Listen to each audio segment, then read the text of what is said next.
নমস্কাৰ, মই হিতেশ শইকীয়াৰ ইউটিউব চেনেলৰ পৰা মই আপোনালোকক স্বাগতম জনাইছোঁ। মই এতিয়া বৰ্তমান আজি প্ৰথম বিহুদিনাখন আমি এই আমাৰ মাঘ বিহু যি আমাৰ এই মেজি জ্বলোৱা ঘাই মেজি জ্বলোৱা আমাৰ যি পৰম্পৰা ৰীতি নীতি, এই ৰীতি নীতি বৰ্তমান আমি এই ৰাতিপুৱা আহি আমি এই ঘাই মেজি জ্বলোৱাৰ প্ৰস্তুতি আমি সকলোৱে আৰম্ভ কৰিছোঁ। আৰু এয়া ৰাইজ দেখুৱাইছোঁ, আপোনালোকক সুন্দৰভাৱে দেখুৱাইছোঁ। সকলোৱে আমাৰ অগ্নি দেৱতাক স্মৰণ কৰি আমাৰ জুই তাপ লৈছে। এয়া ৰাইজ দেখুৱাইছোঁ সুন্দৰভাৱে এই মেইন ৰাস্তাত, মেইন পদূলিত। গতিকে ৰাইজ, সকলো ৰাইজকে মাঘ বিহু আমি ওলগ জনাইছোঁ। আৰু লগতে শেহতীয়া হিচাপেও আৰু নতুন বছৰ 2023 চনৰ সকলোকে আমি শুভকামনা জনাইছোঁ, ৱেলকাম জনাইছোঁ। যাতে গোটেই আমাৰ মাঘ বিহু গোটেই বছৰটো যেনে সকলোৱে মংগল হওক কামনা কৰিছোঁ। গতিকে ৰাইজ, ৰাইজ চাওক সুন্দৰভাৱে মই আপোনালোক দেখাইছোঁ। এই ঘাই মেজি জ্বলাইছোঁ। এই প্ৰথম এটা বৰ্তমান আমি জ্বলাইছোঁ, তাৰপিছত আৰু আছে, নেক্সটত আমাৰ দুটা আছে।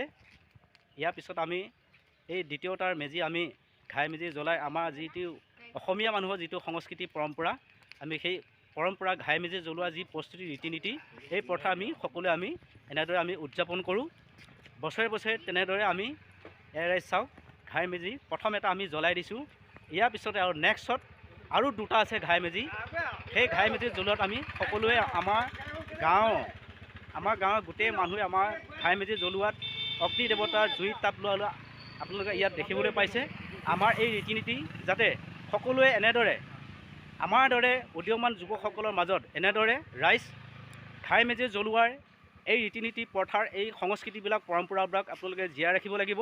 আৰু তেতিয়াহে আমাৰ সংস্কৃতি পৰম্পৰা এইবিলাক অসমীয়া সমাজৰ মাজত এইবিলাক মানে গৌৰৱান্বিত হৈ থাকিব। অসমীয়া ঐতিহ্য এইবিলাক ৰীতি নীতি পৰম্পৰাৰ ৰীতি নীতিবোৰো সম্পূৰ্ণভাৱে ইয়াত উদযাপন হৈ থাকে। গতিকে ৰাইজ, সকলোকে আমি মাঘ বিহু সকলোৱে ৰাইজ দেখিছোঁ, হেপী মাঘ বিহু বুলি সকলোৱে কৈ দিয়া, হেপী মাঘ বিহু। ধন্যবাদ।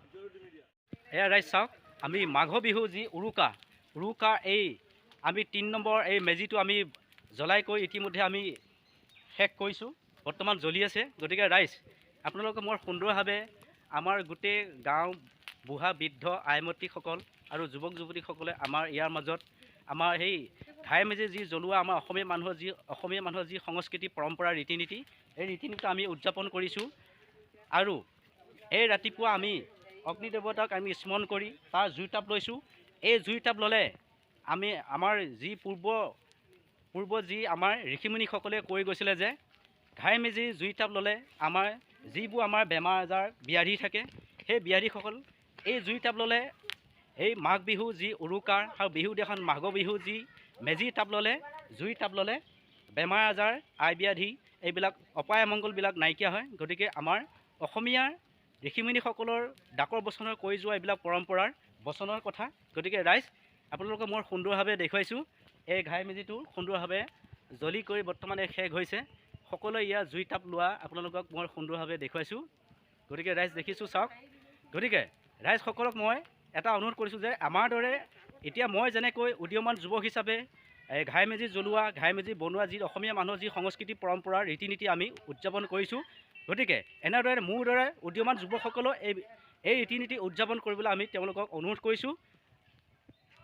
কৰি তেওঁলোকক কৈছোঁ যে আমাৰ দৰে এনেদৰে অসমীয়া মানুহৰ যিবোৰ আমাৰ সংস্কৃতি পৰম্পৰা, এই পৰম্পৰাবোৰ তেওঁলোকে বুজাই ৰাখক আৰু দায়বদ্ধতাই ৰাখক। সকলোকে কৈ মাঘ বিহু শুভেচ্ছা জনাইছোঁ। আৰু গতিকে ৰাইজক মই এটা অনুৰোধ কৰিছোঁ যে আপোনালোকে মোৰ ভিডিঅ'টো চাব, লাইক কৰিব, কমেণ্ট কৰিব আৰু ছাবস্ক্ৰাইব কৰিবলৈ নাপাহৰিব। হেপী মাঘ বিহু।